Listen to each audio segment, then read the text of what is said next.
طاقت اور جاہلیت بظاہر دو مختلف دنیاؤں کی باسی ہیں، لیکن بات جب کسی دلیل کو نہ ماننے کی آئے تو یہ دونوں ایک ہی صف میں کھڑے دکھائی دیتے ہیں۔ طاقت اپنی حیثیت کے نشے میں اور جاہلیت اپنی کم علمی کے اندھیرے میں کسی بھی سچائی یا دلیل کو تسلیم کرنے سے انکار کرتے ہیں۔ طاقت جب بے لگام ہو جائے تو انصاف کی جگہ غرور لے لیتا ہے، دلیل کی زبان اسے کمزوری لگتی ہے اور سوال سننے کو وہ گستاخی سمجھتا ہے۔ اس کو لگتا ہے کہ اس کا کہا ہی قانون ہے، اس کا فیصلہ ہی حتمی ہے اور اس کے سامنے زبان کھولنا بغاوت کے مترادف ہے۔ ایسے میں اگر کوئی دلیل دے، سوال اٹھائے یا کسی غلطی کی نشاندہی کرے تو اسے کچل دیا جاتا ہے، کیونکہ طاقت کو اپنی برتری ثابت کرنے کے لیے دلیل کی نہیں، صرف خوف کی ضرورت ہوتی ہے۔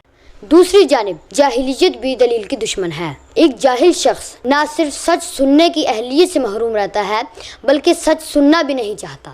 وہ اپنی محدود سوچ اور رائے تعصبات کو ہی حقیقت مان کر زندہ رہتا ہے۔ جب دلیل سامنے آتی ہے تو وہ اسے جھٹلا دیتا ہے، یا تو سمجھنے کی صلاحیت نہ ہونے کی وجہ سے یا پھر اپنی ضد اور انا کی وجہ سے۔